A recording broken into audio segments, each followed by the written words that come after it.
got little fussy things that just fall on the floor. That's the thing. Anyway, how's it, guys? Welcome back to the Photographic Eye. I've got a theory, right? A theory about how we can make our lives a little bit easier in regards to actually finding photographs and translating the potential for an image through our filters in our heads into a photograph that actually people will look at that and go, hey, that's pretty cool. And the theory kind of stems from a conversation I was having with somebody the other day where we were talking about the exposure triangle. I was explaining it out there. The exposure triangle, if you're not familiar with it, is, look at this thing keeps falling off. Technology is sent to tries. So the exposure triangle is a triangle. See? Clues in the name. That has ISO. It has aperture. And it has shutter speed.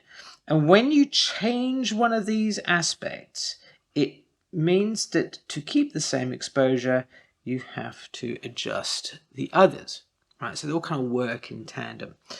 And I thought, wouldn't it be cool if we had like an inspiration triangle?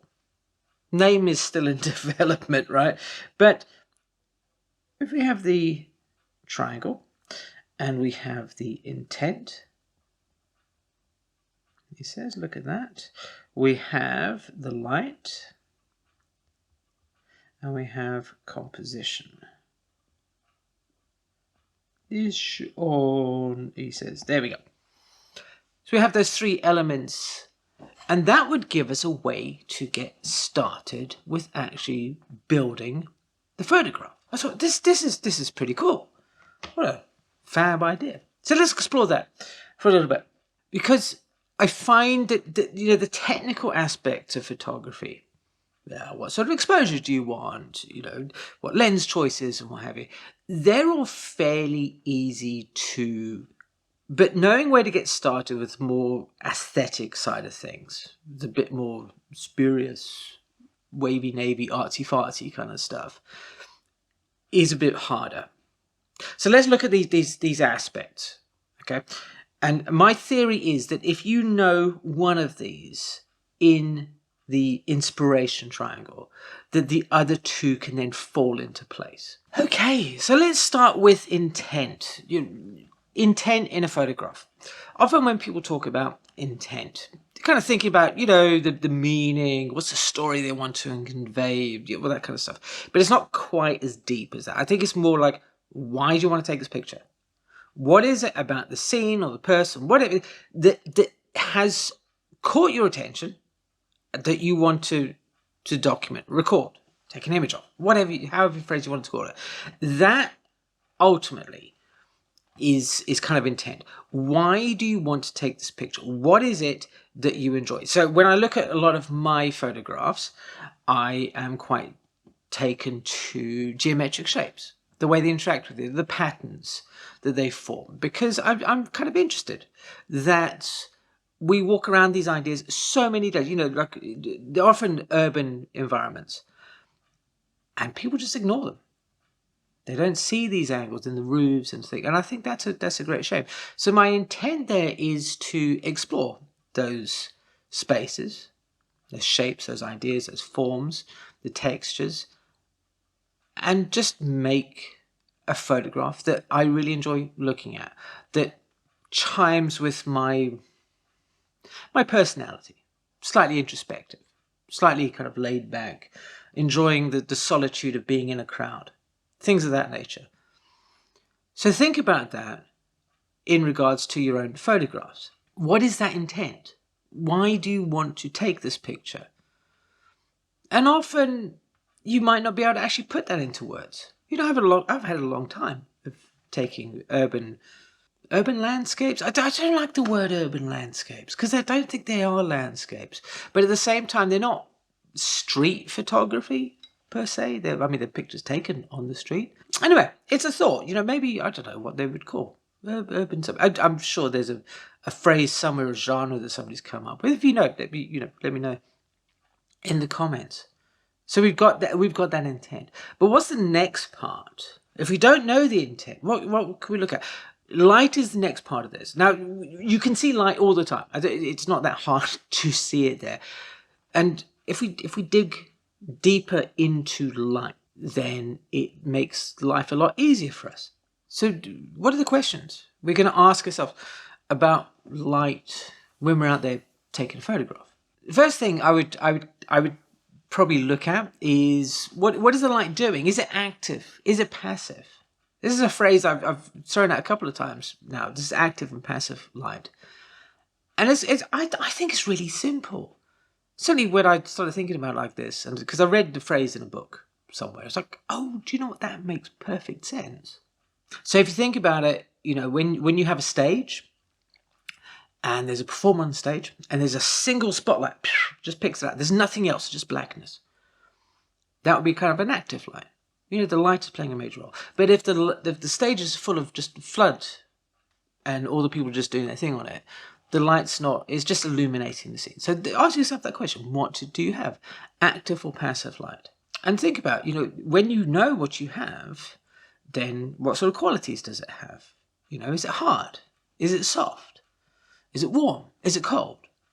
What can we do with it? How can we make best use of the light that we have? So often in photography, it's kind of like, we'll go out when the light is a certain way. So go out when it's blue hour or golden hour, or when the aurora borealis is going on. So go and find that light. And that's cool. But what if you just happen to see a scene and it's not at the golden hour? It's not aurora borealis or so. Think about the light that you have to work with. Now, I hope you're getting a bit of an idea here with this inspiration triangle is giving you a bit of a path, at least a starting point of where to begin when you're trying to craft a photograph. And I've recently bought a drum kit for my son because I'm a sucker for punishment, right? So he's going to be learning drums, and he has a drum teacher who's able to talk him through all this kind of stuff.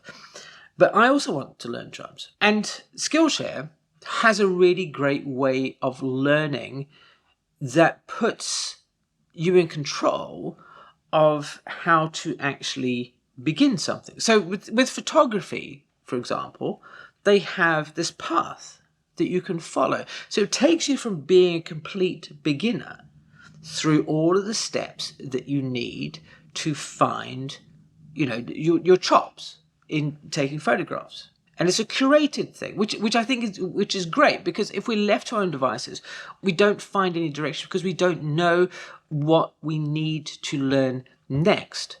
So I'm looking forward, as I venture into the world of acoustic torture, right, to following a path, going on to Skillshare, finding classes that are going to help me actually relearn some of the drumming. There is a free trial in the description box below, so go and check them out. There's a whole wealth of things, not just photography and music, but all manner of ideas. The last part of the inspiration triangle is composition. I think composition has a bit of a rap on YouTube, especially, because we tend to find composition is rules, and it's going beyond rules, and it's things like that. And they all talk about either very complex ideas, sort of going by golden ratios and things of that nature, or all talking about rules of thirds, so why you shouldn't use rule of thirds. But none of them really cut to the chase. That composition is about control. Composition in your photography is controlling what you see. It is controlling how the viewer interprets your image. Think about the rules that they have. You see, I'm doing it already. I'm talking about rules. It's tools. Look at the tools that they have. How do they influence it? Yeah, a great way to get started is just think about lines. Lines in composition, we are inherently, we kind of feel them. We don't really need to have them explained or anything like that. They resonate with us. It's the same as light. You understand on a very basic level warm light feels, well, warm, attractive. It feels like it wraps you in something. It makes you feel a certain way. Cold light makes you feel a different way. Pay attention throughout all of this when you are looking at the inspiration triangle. And the name really does need some work. It's a very lame name, right? It's a lame name, all right? To listen to your gut. If you're not sure where to get started with seeing a scene in front of you and you go, oh, I want to make something of this, go back to the inspiration triangle.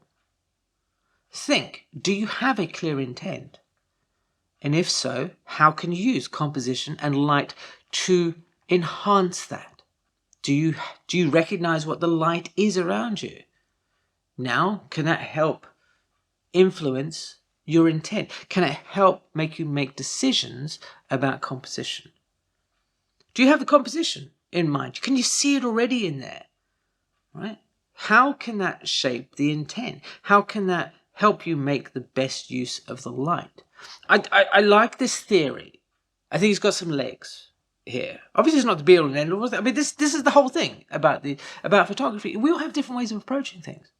We all have, ideas that we can come up with and we can put into practice and give a try and stuff. There's not one size fits all.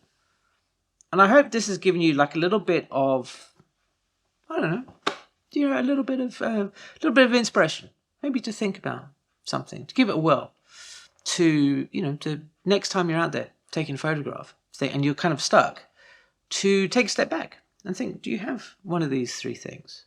Do you have intent? Or do you know the light? Or do you know what sort of composition that you have in mind? And use that as a building block. So there we go. I think, it's probably a half-baked theory, but I thought I'd share it with you. Get your feedback. See what you think. And if you are thinking about, composition as tools for you to use, what have you, then check out this video over here. Thank you ever so much for watching. It's been an absolute pleasure to have you here. I'm going to drink the rest of this coffee before it goes cold. And I will see you again soon. All right. Cheerio.